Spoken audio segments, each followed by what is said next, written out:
하나님 말씀은 신약성경 마가복음 11장입니다.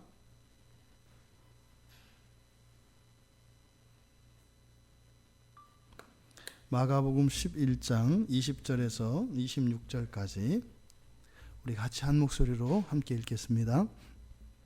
그들이 아침에 지나갈 때에 무화과 나무가 뿌리째 마른 것을 보고 베드로가 생각이 나서 여짜오되 랍비여 보소서, 저주하신 무화과 나무가 말랐나이다. 예수께서 그들에게 대답하여 이르시되 하나님을 믿으라. 내가 진실로 너희에게 이르노니 누구든지 이 산더러 들려 바다에 던져지라 하며 그 말하는 것이 이루어질 줄 믿고 마음에 의심하지 아니하면 그대로 되리라. 그러므로 내가 너희에게 말하노니 무엇이든지 기도하고 구하는 것은 받은 줄로 믿으라. 그리하면 너희에게 그대로 되리라. 서서 기도할 때에 아무에게나 혐의가 있거든 용서하라. 그리하여야 하늘에 계신 너희 아버지께서도 너희 허물을 사하여 주시리라 하시니라. 아멘. 하나님을 믿으라 라고 설교 제목을 정했습니다. 하나님을 믿으라. 이제 셋째 날입니다. 셋째 날 다시 무화과 나무를 보게 됩니다. 그런데 12절 13절에 보면 둘째 날에 그 무화과 나무를 본 것은 예수님이셨습니다. 그런데 지금 여기 20절에서는 그 무화과 나무를 제자들이 보았습니다. 근데 제자들이 본 것은, 예수님이 보신 것은 잎이 무성한 무화과 나무를 보았고, 제자들이 본 것은 완전히 말라버린 무화과 나무를 보았습니다. 그래서 그것을 보았을 때 베드로가 생각이 났다라고 합니다. 바로 그 전날 아침 일인데 베드로에만 생각이 났는지 모르겠어요.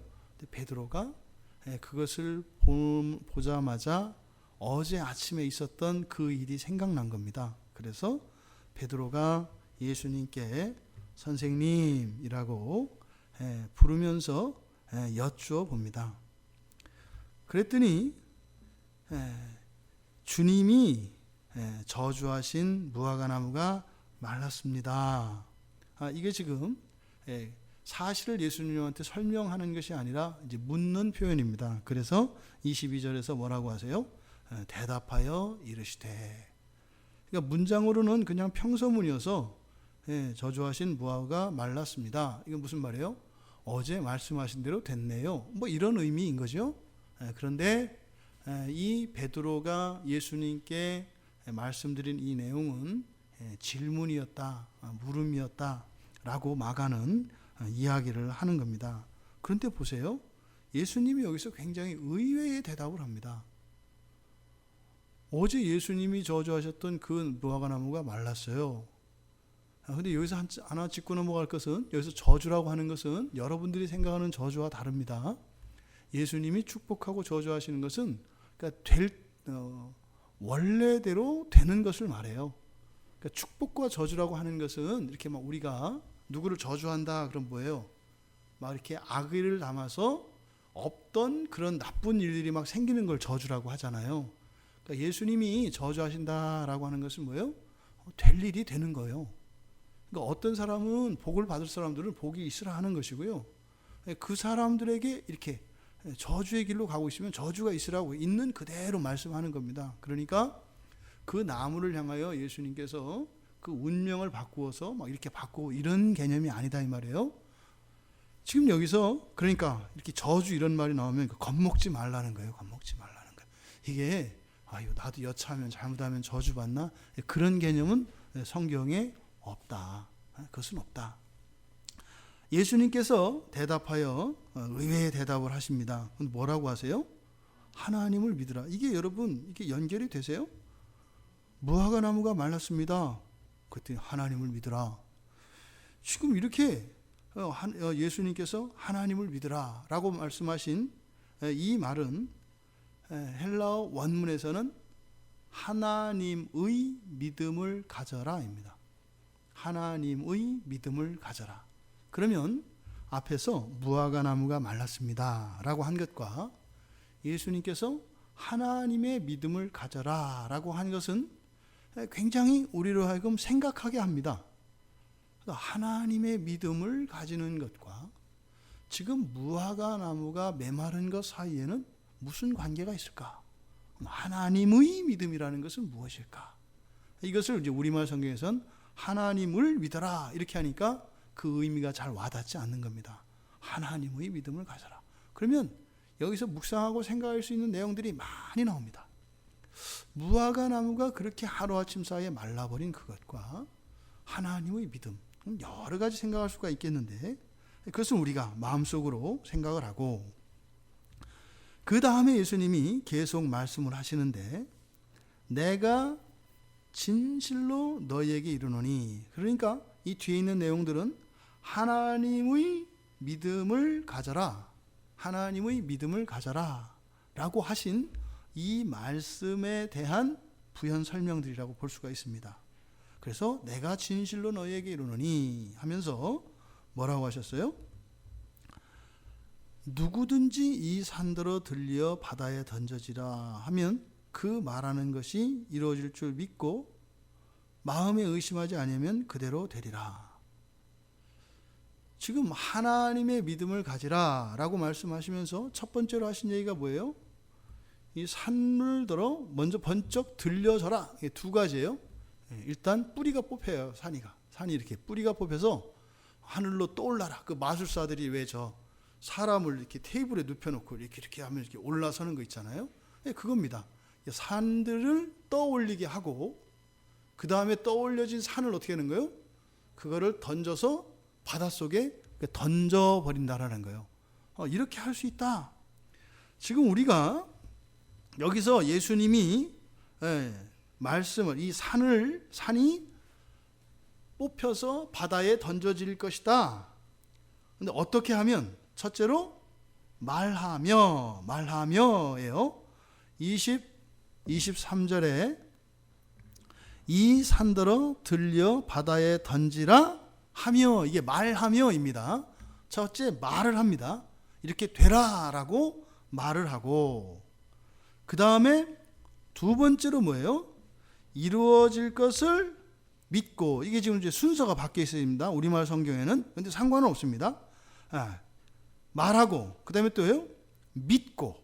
이루어질 줄을 믿는 겁니다. 그러니까 어떻게? 말한 그대로 될 것을 믿는 겁니다. 그리고 세 번째 뭐예요? 마음에 의심하지 않는 겁니다.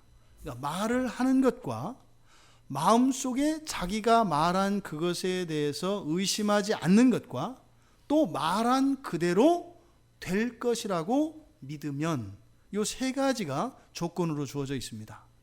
그러면 정말 말한 그대로 될 것이다. 지금 예수님께서 하나님의 믿음을 가져라 라고 말씀하시고 지금 이 얘기를 하신 것은 도대체 무슨 일일까요? 베드로는 지금 무화과가 죽은 거에 대해서 얘기를 했어요. 그런데 예수님은 하나님의 믿음을 가지라고 이야기를 했습니다. 그러니까 뭐예요? 그럼 뭐 제자들도 니들도 믿음만 가지면 나처럼 할 수 있어, 뭐 이런 얘기일까요? 너희들도 믿음만 가지면 내가 한 것처럼 저주하면 이렇게 나무들을 말라버리게 할 수 있는 능력이 너희들에게 있어, 이런 걸까요?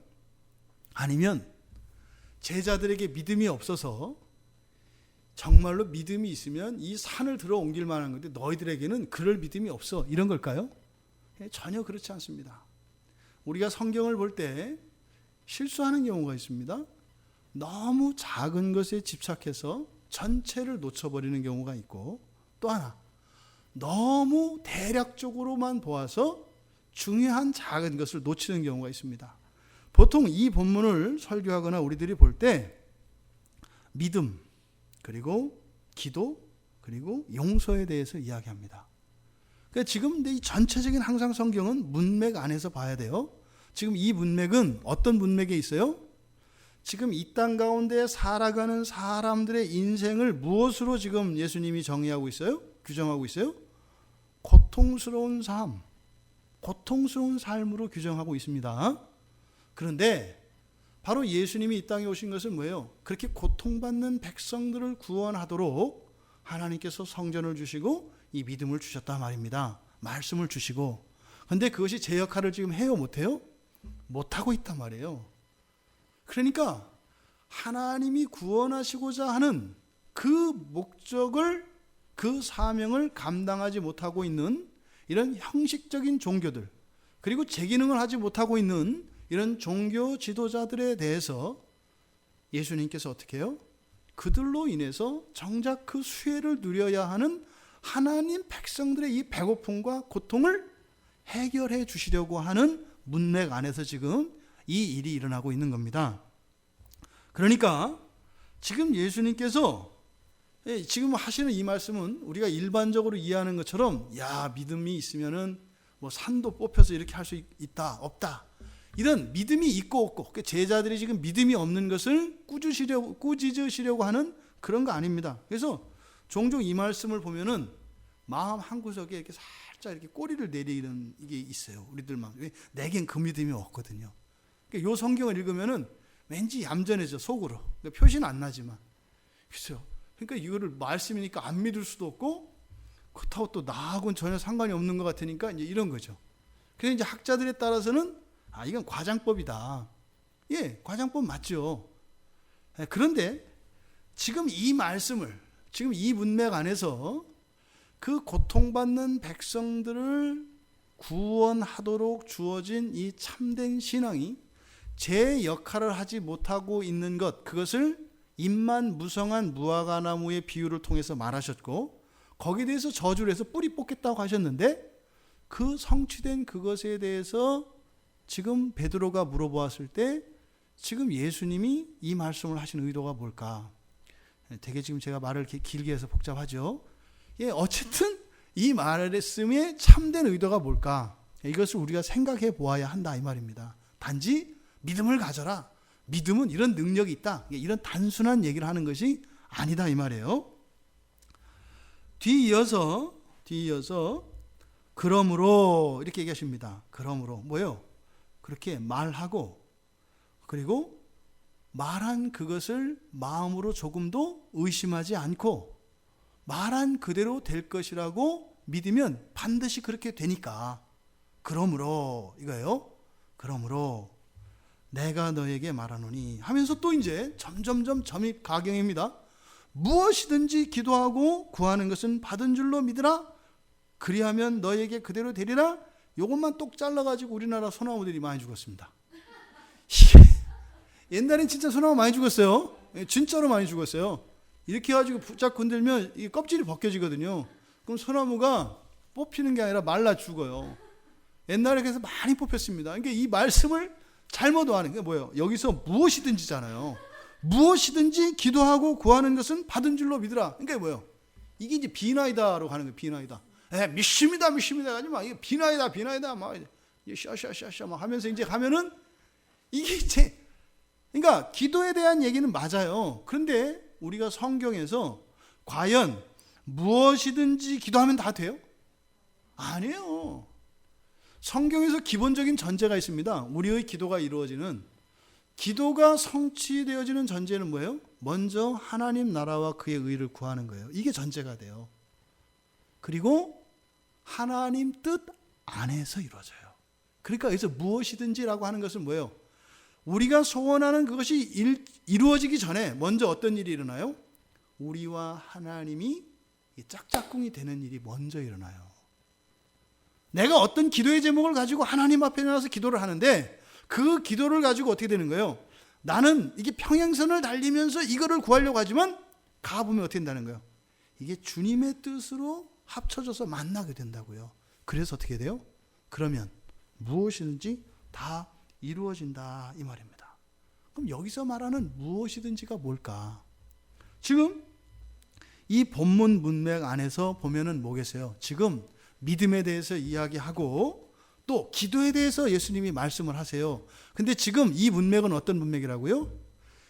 잎만 무성한 무화과나무 상황이에요. 잎만 무성한 무화과나무 상황에서 백성들은 어떻게 해요? 죽겠는 거예요. 무화과나무를 못 먹으니까. 무화과 열매를 못 먹으니까 배가 고파서 성전에 가는데 어떻게 돼요? 거기는 강도의 구렬이란 말이에요. 거기에서 하나님의 은혜로 내 영혼이 배부르게 되는 것이 아니라 어떻게? 오히려 더 뺏기고 수탈당하는 이런 일들이 일어난다 이 말이에요. 그러니까 백성들이 어떻게 돼 있어요? 절망한 거예요. 왜요? 성전에 가도 안 되니까. 절망하면 어떻게 될까요? 그냥 아무 생각 없이 형식적인 신앙을 하며 살아가게 돼 있습니다. 아무 기대감도 없이. 그리고 이제는 어쩔 수 없다. 그냥 안 할 수 없으니까 그 정죄감에서 벗어나기 위해서 형식적인 신앙생활만 하게 되어 있어요. 그러니까 뭐예요? 소망이 없단 말입니다. 내 인생이 바뀔 것이라고 하는 기대가 없단 말입니다. 지금 이 대목에서 예수님께서 무엇이든지 할 수 있다라고 하는 이 말씀, 너 길이 없는 것 같지? 성전이 지금 엉망진창이고 종교 지도자들이 타락하고 말도 안 되는 짓을 하고 있으니까 이 신앙 안에서 약속되었던 이 생명과 영원한 이 약속들이 이미 물 건너간 것 같지? 아니라는 거예요. 지금 예수님이 말씀하시려고 하는 이 무엇이든지라고 하는 것은 바로 뭐예요? 이 기독교 신앙, 이 참신앙이 가지고 있는 이 참신앙이 우리들에게 주는 풍성한 성령의 열매들을 말하는 겁니다. 이게 입만 무성해서 아무리 뒤져봐도 무화과 열매가 없었지만 어떻다? 구하면, 믿기만 하면, 그리고 달라고 하면, 의심치 않으면 성전이 없어져도 주겠다. 이런 이야기다 이 말입니다. 지금 예수님께서 하시는 이 말씀, 여기 보면 이 산더러 들어 올려져라, 그리고 바다에 빠뜨려져라 이렇게 말하고 의심치 않고 믿으면 그렇게 된다. 뭐 이렇게 지금 예수님이 이제 말씀을 하셨습니다. 그런데요, 앞에서 또 비유로 이 만약에 그 산을 들리워서 바다에 던지우라고 하는 말과 의심치 않음과 믿음을 통해서 된다라고 하는 이것은 과장법이기는 합니다만 또한 이것은 상징적이기도 한 겁니다. 사람들은 그 산이 옮겨지는 것은 고사하고 바다에 던져진다는 것을 믿어요, 안 믿어요? 안 믿어요. 이게 무슨 말이에요? 절대 절망의 상태를 말하는 거예요. 지금 믿음이 없는 걸 말하는 게 아니라 절대 절망의 상태를 말한다고요. 예수님 당시에 이 산이라고 하는 것은요, 신앙의 중심입니다. 그 수가성 여인과도 사마리아 사람들이 산에서 제사를 드리잖아요. 그리고 예루살렘이라고 하는 것은 이 사람들에게는 시온산의 의미가 있어요. 그러니까 여기서 이 뽑혀져서 바다에 던져지는 산이라는 것은 뭐예요? 여호와의 시온산, 여호와의 성전인 줄 알고 찾아가지만 아무런 은혜가 없는 이런 오히려 사람을 힘들게만 하는 것 같은 이 산, 이런 것은 어떻다는 거예요? 아예 치워버리는 게 낫다는 거죠. 그런데 그게 없어지면 안 될 것 같으니까 그런 형식적인 신앙이라도 사람들이 가지고 있단 말이에요. 왜요? 이게 없어지면 예배도 못 드리니까. 예루살렘 성전이 없으면 이 사람들의 신앙의 끝이 나니까. 그러니까 어떻게 해요?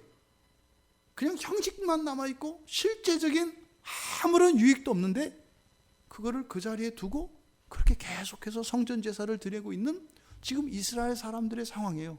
그러니까 뭐예요? 너희들이 절대라고 생각하는 것 뭐겠어요? 율법입니다. 산과 같이 절대적으로 굳건하고 확실한 것이라고 생각하는 이 율법, 이것이 이 산에 비유되어지고 있는 거예요. 근데 그 율법조차도 어떻게 한다는 거예요? 들어서 다 바다에 던져서 폐기될 수도 있다는 거예요. 이거는 엄청난 혁명적 발상입니다. 유대인들에게 있어서는 이 말씀이 들려졌을 때. 그러니까 지금 예수님이 말씀하시는 것은 지금 여러분들이 초점을 어디에 둬야 된다고요? 예수님의 마음은 누구에게 가 있어요? 고통받고 신음받는 하나님의 백성들에 돼 있어요. 근데 이들이 문제는 지금 주님이 뭘 가르쳐 주시려고 하는 거예요? 벗어날 수 있다는 겁니다. 바뀔 수 있다는 겁니다. 바뀔 수 있고 새롭게 시작할 수 있다는 거예요. 산을 뽑아서 던져버리고 거기에 새로운 산을 심을 수 있다는 거예요. 주님이 말씀하시는 게 오늘날 많은 분들이 입만 열면 교회들을 그 부정적인 얘기를 막 다 해요. 뭐 안 돼요, 뭐 안 돼요, 뭐 안 되고. 이게 그때 당시 상황도 똑같은 거예요. 그거 아무것도 아니라는 거예요. 너희들이 이렇게 돼야 되고 이것과 저것이 어떻게 연결되고 이래야 된다고 하는 그건 모든 것 다 밀어버릴 수 있다 이 말이에요. 밀어버린다는 거예요. 없어도 된다는 거예요. 근데 지금 이 백성들에게 이 제자들을 통해서 소망을 잃은 백성들에게 믿음을 가지고 하나님께 구할 것. 이들에게 은혜를 주시는 것은 종교 형식이나 종교 지도자들이 아니라 그들의 타락과 부패 때문에 안 되는 게 아니라 그러함에도 하나님의 은혜는 주어질 수 있다라고 하는 것을 예수님이 지금 말씀하고 계신다 이 말입니다. 성전도 어떻게 해요? 바꿀 수 있다 이 말입니다. 바꿀 수 있다 이 말입니다. 그러니까 지금 여기서 예수님이 기도에 대한 이야기를 이제 하시게 되는데 이 기도도 그런 겁니다. 그래서 뭐라고 하세요? 24절에서 그러므로 내가 너희에게 말하노니 무엇이든지 너희가 기도하는 것과 너희가 요구하는 것을 다 받았다는 것을 뭐 그대로 직역하면 당장 믿어라 뭐 이렇게 됩니다. 당장 믿어라. 이미 되어졌다 뭐 이런 겁니다. 그러면 그것은 너희를 위하여 그러니까 그대로 될 것이다. 지금 이것은 뭐예요? 이들이 무화과 열매를 그러니까 무화과 나무에서 무화과 열매를 먹을 수 없었던 나그네들처럼 성전에 들어가서도 그리고 하나님께 제사를 드리고 신앙을 가져도 그들의 삶 속에 실제적인 구원이 임하지 않고 그런 은혜가 없는 이방인들과 다르지 않은 그런 삶을 살아가고 있는 이들에게 뭐 한다는 거예요? 된다라는 거예요. 된다. 근데 뭘 통해서? 믿음의 기도를 통해서 그 일이 이루어진다는 거예요. 성전을 통해서 그렇게 되는 것이 아니라 뭘 통해서 이루어진다? 믿음의 기도를 통해서 그 일이 이루어진다라는 겁니다. 그러니까 환경을 보고 뭐 하지 마라? 낙심하거나 좌절하지 마라. 너희들의 그 믿음의 기도는 그런 것 다 없어져도 하나님께서 너희들에게 필요한 은혜를 반드시 주신다라고 하는 이 말씀을 지금 예수님이 하고 계신다 이 말입니다. 25절에서 서서 기도할 때에 또 이상한 얘기가 나와요. 서서 기도할 때에 아무에게나 혐의가 있거든 용서하라. 그리하여야 하늘에 계신 너희 아버지께서도 너희 허물을 사하여 주시라. 또 엉뚱한 얘기가 또 나와요. 갑자기 그 죄에 대한 용서의 얘기가 지금 여기서 이렇게 또 나오는 겁니다. 먼저 여기서 서서 기도할 때라고 하는 것은 이때 당시에 유대인들이 하는 전형적인 기도의 방식입니다. 그러니까 일어서서 이렇게 기도를 한단 말이에요. 이렇게 손을 들고 하늘을 향해서 두 팔을 벌려서 이렇게 기도한단 말이에요. 근데 이것은 그때 당시에 유대인들이 하는 기도의 이런 모습을 나타내는 것인과 동시에 여기에 서서라고 하는 서서 기도할 때에 라고 하는 이 서다라고 하는 이 단어가 무슨 뜻이냐면 또 원래 이렇게 앉아있고 서있고 이런 것을 나타내는 의미가 아니에요. 이 단어는 앉았다 섰다 이것보다 더욱더 기본적인 그 뜻은 뭐냐면 견고하다는 뜻이에요. 견고하다. 마치 뭐 청와대나 이런 데 가면 앞에 경비병들이 이렇게 두 다리를 딱 버티고 이렇게 서 있지 않습니까? 그분들이 그 군인들이 딱 그 정문 지키는 이분들이 서 있을 때 어때요? 아주 견고하게 서 있습니다. 바로 여기서 서 있다라고 하는 것은 견고함을 말해요. 지진이 와도 넘어지지 않는 건물들 어떤 건물이에요? 튼튼한 건물이죠. 바로 그렇게 무너져도 넘어지지 않는 그러니까 이거 서 있는 이런 뜻이에요. 그게. 그래서 여기서 서 있다라고 하는 서서 기도한다라고 하는 의미는 그러니까 어떤 뜻이에요? 끈질기게 견고하게 기도할 때 이런 의미입니다. 그러니까 포기하지 않고 믿음에 굳건히 서서 믿음 위에 굳건히 서서 기도를 쉬지 않고 포기하지 않고 계속 굳세게 기도하는 걸 말합니다. 그러니까 그렇게 할 수 있겠죠. 너희가 서서 기도할 때 이것을 너희가 굳세게 기도할 때 이런 겁니다. 그러니까 지금 여기 있는 내용은 서고 앉고를 얘기하는 것이 아니라 바로 뒤에 있는 내용은 바로 우리가 기도해야 될 때 우리들의 바른 자세를 지금 가르쳐 주는 거예요. 그러니까 우리가 정말로 온전한 굳센 그런 기도, 능력 있는 위에서 말한 이런 믿음의 기도, 이런 기도를 하려면 이렇게 해라 라고 지금 예수님이 가르쳐 주신다 이 말입니다. 그러면서 25절 이하에서는 혐의와 허물의 상관관계가 나타납니다. 그러니까 혐의라고 하는 것은 우리가 가지고 있는 거예요. 허물도 우리가 가지고 있는 거예요. 그런데 이 혐의라고 하는 것은 뭐냐면 다른 사람과 의견을 달리하는 걸 말합니다.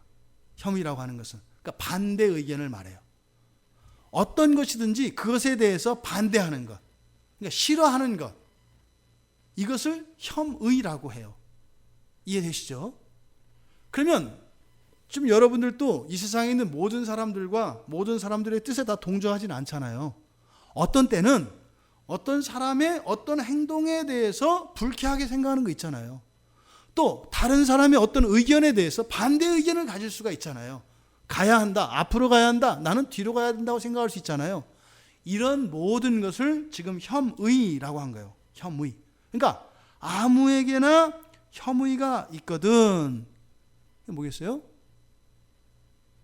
다른 사람과 의견이 맞지 않는 모든 것을 말해요. 그러니까 조금이라도 내 마음이 다른 사람들과의 관계 속에서 생겨난 작은 불편함, 이 모든 것을 다 말하는 거예요. 이 혐의라는 게 나쁜 의미만을 얘기하는 게 아니다 이 말이에요. 다른 것을 말해요. 다른 것. 얼마든지 다를 수 있잖아요. 그런데 다른 그 모든 것을 말해요. 그것들, 그 혐의가 있다면 용서하라. 여기서 용서하라고 하는 이 말은 그 죄에 우리들은 딱 용서하면 뭐예요? 잘못한 거에 대해서 이해해라. 잘못한 걸 봐줘라. 이렇게 와닿잖아요. 여기서 지금 용서하다라고 번역되어진 이 단어는 보다 더 넓은 의미로는 허락한다, 풀어준다, 보내준다 이런 의미를 가지고 있는 단어예요. 예를 들어서 낚시를 했는데 물고기를 잡았어요. 그때 잡은 고기를 가져오지 않고 어떻게 해요? 도로 이렇게 빼서 물에 놔줘요. 여기에 사용된 용서하다라고 하는 단어가 바로 그런 겁니다. 그러니까 이 혐의를 다 떠나보내라 이 말이에요. 다 떠나보내라. 어떤 의미인지 아시겠죠? 우리 마음속에 옳고 그름을 떠나서 이런 다름으로 인해서까지 가지고 있는 이 모든 것들이 우리의 마음에 있잖아요. 그러니까 이런 것을 불교에서는 뭐라 그래요? 잡념이라고 해요. 잡념. 이런 잡념들, 이것들을 어떻게 해라? 다 떠나보내라는 거예요. 다 떠나보내라는 거예요.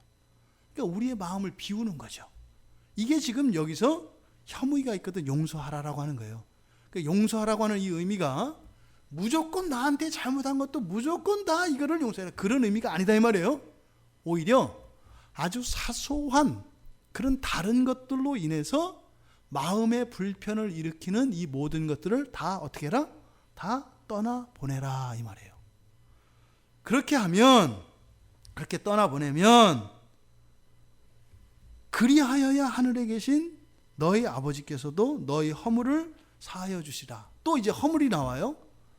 앞에 있는 혐의는 다른 사람들 사이에서의 의견이 다른 것을 말하는데 그 혐의는 꼭 죄는 아니다 이거예요. 그런데 여기에서 말하는, 뒤에서 말한 허물, 즉 하나님 아버지께서 없이 하여 주실 이 허물은 죄예요. 여기 사용된 이 허물이라고 하는 것은 불신앙의 모습을 말합니다. 이 허물이라고 하는 이 단어는 그런 거예요. 원래 불신앙으로 빠져들다, 또 애습관으로 빠져들다, 이 단어에서 생겨난 명사인데 뭐냐면 이 헬라어 단어에서 끝에가 아로 끝나는 말들은 결과예요. 결과. 무엇의 결과로 생겨난 것을 끝에다가 알파벳 A를 붙여요. 그럼 알파벳 A로 끝나는 명사들은 이러이러한 것의 결과 이렇게 되는 거예요. 그러니까 여기에 사용되어진 이 허물이라고 하는 것은 바로 불신앙으로 빠져들다, 또 과거의 애습관에 빠지다, 그것으로 생겨난 것, 이런 뜻이에요. 여기서 허물이라고 한 것은, 그러니까 뭐겠어요? 예를 들어 신앙생활 잘 하던 사람이 예를 들어서 우리나라 같은 경우에 제일 딱 들기 좋은 비유가 이제 술 이런 거겠어요? 아니면 알코올 중독, 아니면 나쁜 죄된 습관, 이런 것들, 중독 같은 것들. 예수를 믿으면서 딱 고쳤단 말이에요. 신앙생활 하다 보면 은혜가 떨어지고 시험에 들면 어떻게 돼요? 경험이 많으신 거예요. 그래서 이게 은혜를 구하기보다 이쪽이 땡기는 거예요. 그러니까 주님이 아니라 주를 찾아가고 싶은. 주님은 님자가 붙어서 왠지 좀 거리가 있어요. 근데 주는 격의가 없어. 님이 없으니까. 그러니까 주는 언제든지 만날 수 있잖아요. 친구처럼. 그래서 오늘은 주님 대신 주를 찾아갈까? 이렇게 해서 간다 이 말이에요. 그러니까 주를 찾아가요. 가면 어떻게 됐어요? 술을 마시겠죠. 그럼 술을 마심으로써 생기는 모든 결과들 있잖아요. 그러니까 한두 가지가 아니죠. 이 모든 것들을 허물이라고 한 거예요. 심지어는 아주 깊은 침체에 들어간 사람들은 신앙을 부인하기까지 해요. 내가 지금까지 예수 진짜인 줄 알고 믿었는데 알고 보니까 나 꽝이었어. 이렇게 하면서 어떻게 해요? 이거는 타고난 불신앙의 안티 기독교의 전사가 돼가지고 띠를 두르고 예수는 가짜다 막 이렇게 하는 거 있어요. 심한 경우 있단 말이에요. 그러면 그런 길로 들어갔을 때 결과되어지는 모든 것이에요. 그러니까 여기서 허물이라는 것은 굉장히 많은 거예요. 그리고 굉장히 악한 것들이에요. 왜? 불신앙과 불경건의 경건으로부터 낳은 자식들과 같은 거니까. 그거를 하나님께서 다 떠나보내겠다는 거예요. 그러니까 지금 거래하는 거예요. 보세요. 우리들이 다른 사람들과 불화하게 되는 어떠한 요소들, 이것은 다른 사람이 잘못하고 잘못하지 않고 이것과 상관이 없어요. 죄와 직접적인 관계가 없는 그것이라 할지라도 어떻게 해요? 그런 것들을 다 없이 하면, 다 떠나보내면 나는 너희들이 그렇게 불신앙으로 빠져들고 그렇게 옛습관으로 빠져들어가서 했던 모든 것들을 다 지워버릴게. 그러니까 이것은 경고의 말씀이 아니에요. 니들 이렇게 해야 이렇게 하지, 이거 안 하면 이거 안 해줘, 이 얘기가 아니다 이 말이에요. 이거는 굉장히 은혜로운 말씀입니다. 그리고 그리하여야 라고 하는 이 조건문은 그리하여야 이렇게 인과관계로도 할 수 있습니다만, 또 하나는 위하여라고 해석할 수도 있어요. 위하여. 보세요. 그러면 아무에게나 혐의가 있거든 용서하라. 왜요? 하늘에 계신 너희 아버지께서도 너희 허물을 사하여 주시도록 하기 위하여. 그러니까 이렇게 해야 하는 것이 아니라 너희들이 이렇게 하면 하나님이 어떻게 하신다는 거예요? 반드시 그렇게 하신다는 거예요. 이렇게 안 해도 예수 그리스도의 보혈의 은혜로 해요. 그런데 이렇게 하면 반드시 해주시겠다는 약속이에요. 그럼 하나님이 우리에게 뭘 하라, 예수님이 하라 이렇게 할 때는 있잖아요. 이미 할 수 있는 것을 하라고 하십니다. 그리고 할 수 있도록 이미 판을 다 깔아 놓으신 겁니다. 그리고 나서 하라고 하세요. 할 수도 있고 할 수도 없는 것을 하라고 하는 것이 아니라 이미 할 수 있는 것을 하라고 하세요. 근데 우리는 어떻게 생각해요? 할 수 없다고 생각을 하고 있죠. 그거 해보고 나서 어떻게 한다고요? 깜짝 놀라는 거예요. 그러니까 예수님 그냥 모른 체 하고 그냥 이렇게 설거지하고 계세요. 그러니까 예수님이 하라고 하신 것은 이미 먼저 우리가 잠든 사이에 주님이 오셔서 잠든 사이에 우리의 갈비뼈를 빼서 다 고치셔가지고 잠 깨고 난 뒤에는 그런 일이 있는 줄도 모르지만 우리는 잠들기 전과 완전히 다른 상태가 되어 있어서 그것을 할 수 있는 사람이 된 거예요. 근데 그거를 주님이 했다고 얘기하지 않으시고 지나가는 말을 하는 거예요. 한번 다시 해보지 그래. 우리는 뭐예요? 아니 어제도 안 됐는데 그걸 또 하시라고 그러면 주님 왜 이러시나? 근데 그렇게 말씀하실 땐 뭐예요? 우리는 어떻게 받아들여야 된다? 뭐야? 주님 또 무슨 일 하신 거야? 이게 믿음으로 받아야 되는 거야. 뭘 하라? 아유 또 언제 또 뭘 어떻게 하셨길래 또 하라 그래? 하면서 믿음으로 순종하면서 갈 때 깜짝 놀라. 하여튼 우리 주님은 언제 계산하는지도 몰라. 왜 이렇게 밥값을 아주 빨리빨리 묘하게 내시는지 도대체 내가 밥값을 낼 기회가 없어. 뭐 이런 거죠. 주님이 주시는 명령은 이런 겁니다. 그러니까 그렇게 하면 이렇게 반드시 아버지가 하니까 아버지가 너희들의 그런 모든 허물들을 다 버리지 않으실 수 없도록 뭐가요?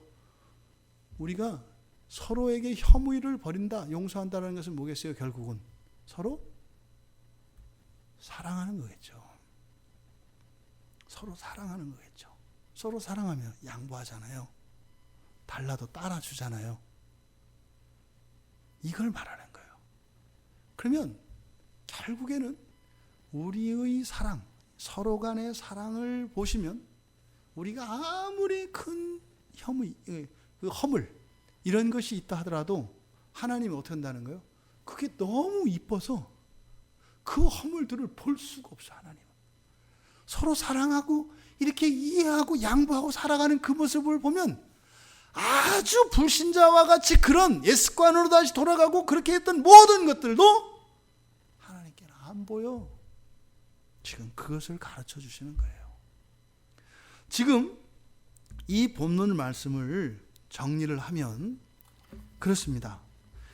생명의 능력이 나타나지 않는 이런 거짓된 신앙으로 인해서 이런 거짓된 신앙을 배고픈 사람들에게 열매를 주지 못하는 그냥 잎만 무성한 무화과 나무로 비유를 하셨습니다. 그리고 그 무화과 나무에 어떻게 하셨어요? 저주를 내리셨어요. 그리고 예수님이 성전에 들어가셔서 성전을 정결케 하셨습니다. 그리고 돌아오셔서 베다니에서 주무시고 이제 그 다음 날 다시 예루살렘으로 올라가실 때 제자들이 그 무화과 나무가 말라버린 것을 본 거예요. 그때 베드로가 예수님께 질문을 했고 예수님은 믿음에 대한 대답을 해 주셨어요. 그래서 베드로의 질문에 대한 예수님의 대답은 믿음의 말, 믿음의 말이 뭐겠어요? 믿음의 기도를 말하는 거예요. 믿음의 말은 믿음의 기도를 말한다고요. 이 믿음의 기도, 말로 고백하는 이 믿음의 기도, 이 믿음의 기도의 능력이 무엇인지를 가르쳐 주시는 거예요. 능력으로 치자면 어떤 거라는 거예요? 산을 들어서 들려서 바다에 던지우라 할 정도의 능력이 있는 거다. 근데 사실은 그런 이적이 일어날 일이 있을까요? 없을까요? 있을까요? 없을까요? 아니 실제적으로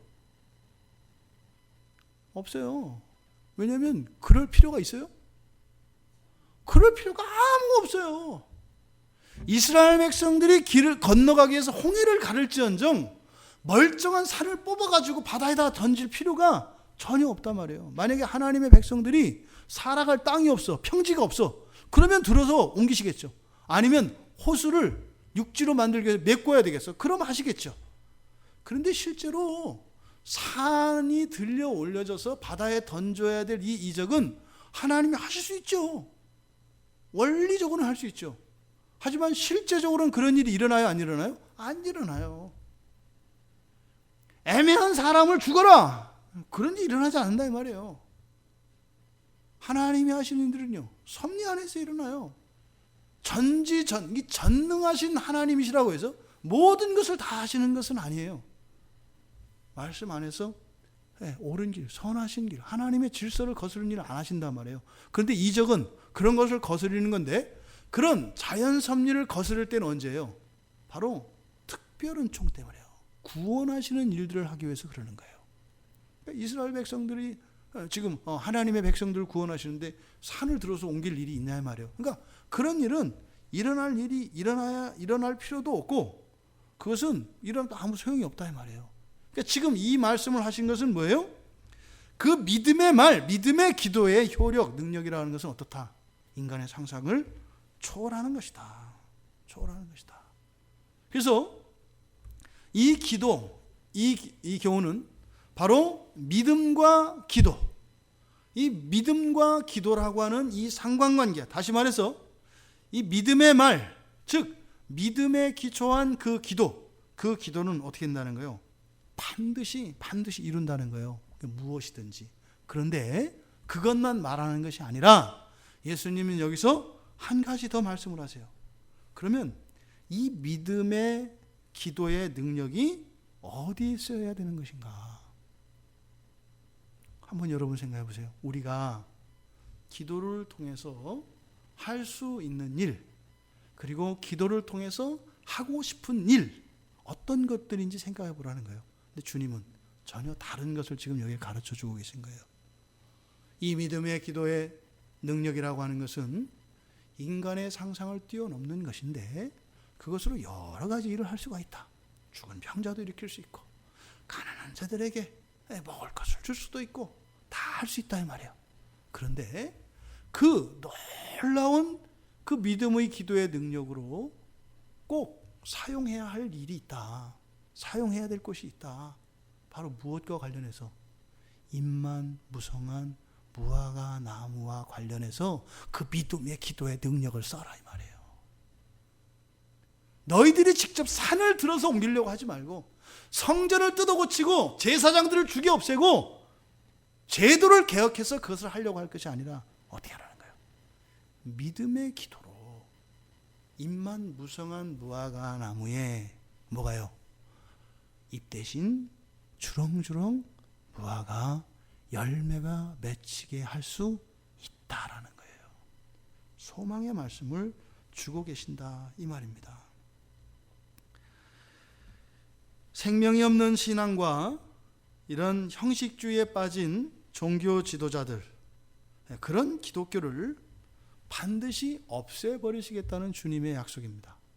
반드시 그것은 없애버리겠다.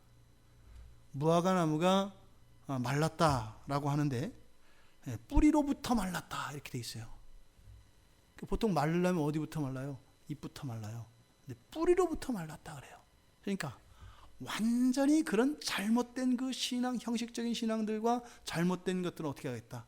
완전히 뿌리 뽑으시겠다는 거예요. 근데 그 일을 어떻게 한다? 믿음의 기도를 통해서, 믿음의 기도, 예수님이 말씀하신 것처럼 성도들의 믿음의 기도를 통해서 어떻게 해요? 이런 신앙의 형식들, 이러한 것들을 바꿀 수 있다라고, 바꿔주시겠다고 예수님께서 말씀하고 계시는 겁니다. 그러니까 이 믿음의 기도 외에는 너희들이 할 수 있는 것은 없다는 거예요. 믿음의 기도 외에는. 그렇게 하지 않고 오히려 그 안에서 어떤 방법을 찾으려 하고 나는 좀 되지 않겠나 하는 이런 요행수를 바라고 이런 모든 시도들이 헛되다라고 하는 것을 가르쳐 주시는 겁니다. 그래서 하나님의 믿음을 가지라고 하신 거예요.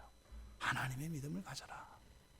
바로 이 기도에 그 하나님의 믿음이 함께 했을 때, 그랬을 때 바로 지금 이 예수님 당시에 신앙이, 그리고 성전이, 그리고 제사장들이, 그리고 이런 종교의 형식들이 타락하고 부패함으로써 그들이 마땅히 누려야 할 그것들을 누리지 못하고 있는 그 세태를 바꿀 수 있는 것은 바로 믿음의 기도다라고 하는 것을 가르쳐 주시는 겁니다. 앞에 11장 17절에서 예수님께서 성전을 가르쳐 뭐라고 하셨어요? 내 집은 만민의 기도하는 집이다. 그러니까 지금 여기에서 기도를 말씀하시는 것이 성전을 정결케 하는 것, 신앙을 회복하는 것, 이것과 관계되어 있다라고 하는 것을 더욱 분명하게 우리가 알 수 있습니다. 그런데 25절에 너희 허물, 이 허물이라는 것은 뭐라 그랬어요? 우리들의 그런 옛습관, 또 우리들의 불신앙, 그러한 것들의 결과 생겨난 것이라 했잖아요. 근데 여기서 지금 예수님이 이 허물을 제기하는 이유는 뭘까요? 그러니까 너희들이 혐의를 용서하면 허물을 없애줄게. 그러니까 이 허물은 어떻게 된다는 거예요? 반드시 없어져야 되는 거예요.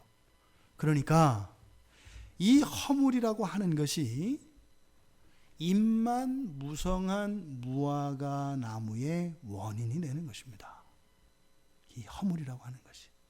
그러니까 결국 지금 예수님이 말씀하시는 것은 이런 잘못된 신앙의 환경들, 그리고 그것으로 인해서 고통받는 백성들, 이들을 먼저 구원해 주시기 위해서 길을 제시해 주시는데 그게 뭐라는 거예요? 믿음의 기도라는 거예요. 믿음의 기도. 그런데 이렇게 해서 이 환경만 바꾼다 해서 되는 것이 아니죠. 또다시 이런 환경으로 되돌아가면 소용이 없는 거 아니에요. 그러니까 이 근원적인 문제, 바로 이런 잘못된 이런 신앙의 부패와 타락이 어디서 일어났느냐? 어디서 일어났다는 거예요? 허물에서 일어났다는 거예요. 그래서 근본적으로 이 허물이 제거되지 않는 한 이러한 백성들의 고통과 가난과 이런 어려움은 끊이질 않습니다. 그러니까 현재 문제가 되어지는 이 신앙의 환경도 바꾸시고, 더 나아가 이것을 또다시 일으킬 수 있는 그 원인이 되는 우리들 안에 있는 이 허물까지도 바꾸시려고 지금 주님이 하시려고 한다, 이 말입니다. 그러니까 우리의 삶 속에 일어난 삶의 어려움과 불편과 고통의 요소들을 제거할 뿐만 아니라 그것의 원인이 되는 것도 바꾸시려고 하는 건데, 그게 어디 있다는 거예요?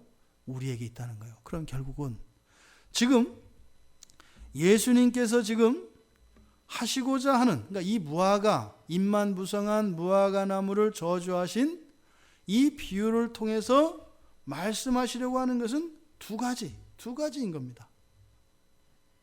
첫째로, 힘이 없고 생명이 없는 이런 거짓 신앙은 항상 있어요. 그런데 그런 것은 어떨 것이다? 항상 그럴듯하게 있을 거다라는 거예요. 항상 그런 일은 계속 있을 거라는 거예요. 그런데 그것을 바꿀 수 있는 것은 뭐다? 믿음의 기도다라고 얘기를 하는 거예요. 믿음의 기도. 믿음의 기도가 예수님께서 무화과나무를 향하여 말라버리라고 하셨을 때, 더 이상 내게서 열매를 따먹지 못할 것이다 했을 때 그 무화과나무가 말라버린 것처럼, 그런 거짓 신앙들에 대하여 우리가 믿음의 기도를 행했을 때 어떻게 할 때? 믿음으로 기도하고 마음으로 의심하지 않고 그렇게 될 것을 믿을 때 그렇게 된다는 거예요. 하나님, 한국교회를 회복시켜 주시옵소서. 되긴 될까? 하나님 도와주시옵소서. 어제 또 뉴스에 또 나왔다던데. 그래도 어디 한쪽 구석은 되겠지. 이거 말고 그냥 굳건한 기도로, 굳건한 아주 굳센 기도로 나아갈 때 된다는 거예요. 된다는 거예요. 다른 걸로 되는 게 아니라 정신 똑바로 차리고 뭐 이렇게 뭐 목회자가 살아야 돼, 이게 아니라 믿음의 기도로 말로 무화과나무를 말라버리게 하신 것처럼 믿음의 기도가 그런 악한 요소들을 다 말려버린다는 거예요. 어디까지? 뿌리째. 예수님이 지금 이 교훈을 주고 계시는 것입니다. 2000년 전에도 오늘날 이 교회의 기도 제목과 다르지 않아요. 왜요? 이거를 예수님 말씀대로 우리가 하지 않은 거예요. 두 번째로는 이런 거짓된 신앙은 성도들의 믿음의 기도로 바꿀 수 있지만, 근데 문제는 이런 거짓된 신앙들의 원인이 되는 이것은 우리 성도들 안에 있는 허물인데, 이 허물은 우리가 죽일 수 있어요, 없어요? 없어요. 우리는 틈만 나면 불신앙과 불경건의 삶으로 돌아간단 말이에요. 하루에도 수십 번, 수백 번도 우리의 생각은 그렇게 돌아간단 말이에요. 이거는 우리가 이 세상 사는 동안 극복할 수가 없어요. 그래서 그걸 그렇게 해라, 허물을 없애라, 회개해라, 이렇게 하시는 것이 아니라 어떻게 해요? 조건을 거시잖아요. 너희가 서로 의지하고 관용하며 사랑하고 살면 그건 내가 할게.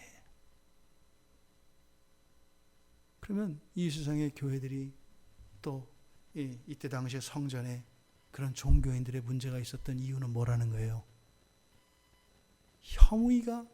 이 허물이 원인이긴 한데 이 허물을 없애주시겠다고 하는 주님의 약속이 있었잖아요. 그러니까 허물이 있는 게 문제가 아니라 허물은 원래 있는 거잖아요. 그러니까 허물이 없어지지 않기 때문에 생기는 거 아니에요. 그러니까 허물이 없어지지 않는 이유는 뭐라는 거예요? 성도 간에 서로 관용하고 용납하고 사랑하지 않는 것이 문제라는 거예요. 만약에 그렇게 한다면 하나님께서 허물을 없어주시겠다는 거예요. 그러면 그 증거들이 교회 안에서 나타날 것이고, 그러면 성전 안에서 그런 은혜의 일들과 생명의 일들이 일어날 것이고, 그러면 잎만 무성한 무화과 나무가 아니라 거기에 주렁주렁 열매가 달린 무화과 나무들을 통해서 지나가는 그 배고픈 허기진 나그네들이 그 무화과 나무의 열매를 따먹고 배불리 길을 갈 수 있게 될 것이다 라고 말씀하고 계시는 것입니다. 환경을 바꾸시겠다는 겁니다. 그리고 그 환경을 바꿀 수 있는 길을 가르쳐 주셨습니다. 그리고 그런 환경들 자체가 더 이상은 생기지 않도록 그 원인이 되는 허물을 제거해 주시겠다는 겁니다. 그런데 그 일은 우리가 할 수 없고, 우리가 할 수 있는 서로 사랑하며 서로 관여하고 용납하는 이 일들을 우리가 하면, 우리가 할 수 없는 그 일을 하나님께서 하시겠다고 약속을 하시는 것입니다. 여러분, 하나님이 그러니까 우리들에게 원하시는 것은 두 가지 일이 동시에 다 일어나길 원하시는 거예요.